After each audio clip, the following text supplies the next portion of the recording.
Last week, I did a post on Instagram about the situation with Simone Biles at the Tokyo Olympics. So much of it had been speaking to me from a spiritual perspective. And I was on the treadmill that morning, which is one of my prayer closets, and I was moved to do a post about it. So I'm writing the post on my phone and wanting to get in everything that's coming to me. I copy and paste it into Instagram, and it says, caption too long. I said, took out some words, tried it again, too long. I went through this like 5 times before it would let me post a fraction of what I wanted to say. But yesterday on my prayer closet treadmill, it came to me, you can say everything you want to say on YouTube. So that's what this is, the more that I wanted to say. These are 2 things believers can learn from Simone Biles' Olympic experience.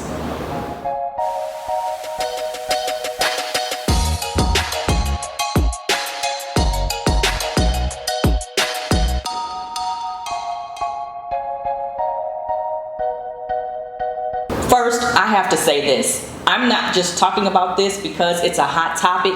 I love gymnastics. It's been my favorite sport since I was a girl. I was even in the gymnastics club in junior high. I remember my mother driving me to school on those days because I had to get to school 2 hours early for practice. Now, I wasn't any good at it. Skill level was extremely low, but the fun for me was being in the gym and watching those who were good at it. Through the years, I tried to catch the world championships and other competitions, but always the Olympics. I remember Olga Korbut and Nadia Comaneci in the 70s.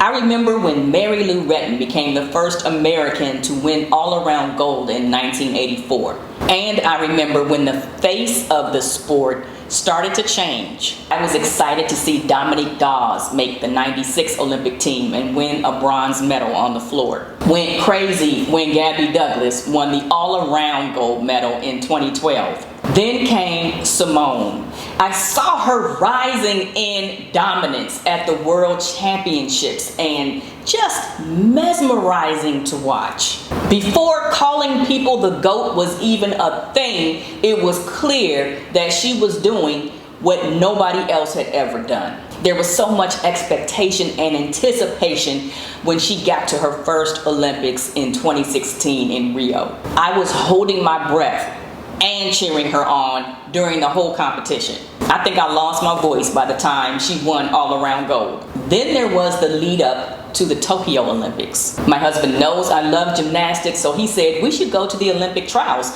which were being held in St. Louis. We were still there, getting ready to move. So we went to the trials and saw them pick the team. So I'm even more excited to see the team compete in Tokyo. Well, to see Simone compete in Tokyo. So of course I had looked up the whole schedule for gymnastics. I wake up the morning of the team final. I'm on the treadmill at about 6:30 a.m. Got a text from my daughter, "Are you watching gymnastics right now?" with 3 question marks. I said, "No, I'm watching it tonight. Do not tell me what happened." I had the DVR set, popcorn on deck. Bill and I would watch it when he got home from work that evening. My daughter replied, "Well, you better stay off the internet." I said, "Oh no, what is happening? Are they not doing well?" I finished working out. Bill comes down with this look on his face. I said, "If you have been on Twitter, do not tell me what happened." He said, "I think I should." I'm like, "What is going on?" He tells me I am shocked and heartbroken for Simone. So I Google it, then I see all the comments and vitriol on Twitter. This video is not about analyzing and debating Simone's decision. But let me say this, some of the most vocal people criticizing Simone's decision probably never cared about gymnastics and certainly don't care about Simone's mental and physical health. As much as I could not wait to see Simone compete, she owed me nothing. I would rather see her smiling and cheering on her teammates from the sidelines, injury-free, because she could have seriously hurt herself had she continued. Still, I cannot imagine what she's been going through over the past week, and really for months, with all the pressure and dealing with the Larry Nassar sexual abuse. It's just been a lot. I can't imagine. I've been praying for her. So with all of that said, let's flip to the spiritual side. Here are the two things I think believers can learn from Simone Biles' experience at the Olympics. Number one, follow the Lord no matter what it may cost. Simone had people's expectations and approval on the line. She had millions of dollars in endorsements on the line. She chose the hard but wise path to not only pull out of the team competition, but the all-around competition. You might think there will never come a time when you have to make a choice on that level, with the expectations of a nation and millions on the line. But if you're a believer, your choices are on a kingdom level. That's a higher level. In the kingdom, our choices affect eternity. They affect our witness. They affect the glory of God. In the kingdom, we will encounter times when we have to make a choice between pleasing people and pleasing the Lord. We will be faced with circumstances in which following the Lord will bring persecution. It might mean giving up something we treasure in this world.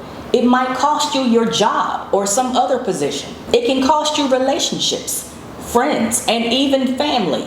Jesus said this in Matthew 10:34 through 39. Do not think that I came to bring peace on the earth. I did not come to bring peace, but a sword. For I came to set a man against his father, and a daughter against her mother, and a daughter-in-law against her mother-in-law. And a man's enemies will be the members of his household. He who loves father or mother more than me is not worthy of me. And he who loves son or daughter more than me is not worthy of me. And he who does not take his cross and follow after me is not worthy of me. He who has found his life will lose it, and he who has lost his life for my sake will find it. There's a cost to following Jesus. There's also a choice. It won't cost you anything if you don't confess him, if you don't stand on the truth of his word, if you make choices that please people rather than Christ. Well, no, that will cost you something too. It'll cost you the sweetness of clinging to Jesus and dwelling richly in his presence. Jesus also said this in Matthew 6:19 through 21. Do not store up for yourselves treasures on earth, where moth and rust destroy and where thieves break in and steal. But store up for yourselves treasures in heaven, where neither moth nor rust destroys, and where thieves do not break in or steal. For where your treasure is, there your heart will be also.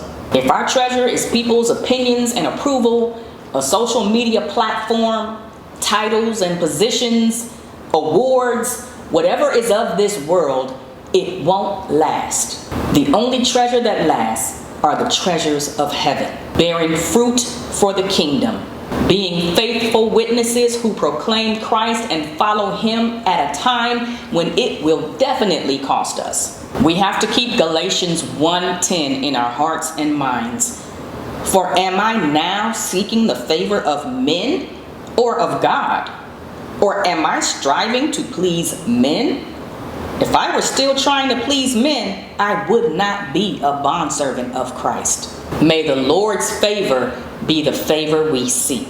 And may he give us the strength and boldness to follow him, no matter what it may cost us. The second thing we can learn from this, everything can shift in a moment. If you were watching gymnastics competitions leading up to Tokyo, all the commentators were talking about was that the U.S. team was unbeatable, that they were a lock for gold.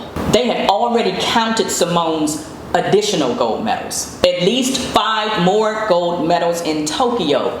That's what I heard them saying. If you were any team besides the U.S. or any gymnast besides Simone Biles, the best you could hope for was silver. Prior to the Olympics, someone on the U.S. team said she was competing for silver. In her mind, it was a given that Simone would win gold. God is the only one who knows the end from the beginning. Everything shifted in a moment. There were gymnasts who got medals that would have never gotten a medal if Simone had been competing, because everything shifted. I really want this to resonate with whoever is watching. So often we look at a situation and assess it like, there is no way this or that could happen. We lower our sights. I'll just hope for this because that's just impossible. Or God may call us to do something, and we look around at who's already doing it and say, well, what's the point? What can I add to that? So-and-so is already doing it and doing it well. We give up before we even start. There are so many situations in our lives where it seems obvious how things will turn out. But God, He is the God of the impossible. Everything can shift in a moment. We don't live by what's obvious. It was obvious that the Israelites were going to drown in the Red Sea or be overtaken and killed by the Egyptians, until God shifted the entire landscape and divided the Red Sea so they could walk across. It was obvious when Daniel was thrown into a den of lions that he would be torn apart and eaten, until God shifted everything by sending an angel who shut the mouths of the lions. It was obvious that the gospel of Christ would not go forth when Christ Himself was put to death on the cross, until God raised Him from the dead. What's obvious means nothing to us as believers. We know that God is sovereign. He chooses the foolish things of the world to confound the wise. 1 Corinthians 1:27. It goes on to say, and God has chosen the weak things of the world to shame the things which are strong, and the base things of the world and the despised God has chosen, the things that are not, so that He may nullify the things that are, so that no man may boast before God. If God calls you to something and it doesn't make sense to you because you can't see yourself doing that, you've never done it, you don't know how it's possible, that's when you know it's God. Let Him use you and know that God will get the glory. Stop telling yourself it won't work out. Stop assuming the worst and lowering your expectations. We live by what is unseen. We live by faith. And listen, if you are clinging to God, if you are walking with Him, seeking to do His will, growing in your relationship, you need to be watching for things to shift. God is a rewarder of those who seek Him. Cling to the Lord, follow Him, not worldly expectations, not worldly goals, and watch Him do exceeding abundantly beyond what you can ask or think. This is not hype. This is not a motivational speech. This is Bible. We live in the supernatural realm.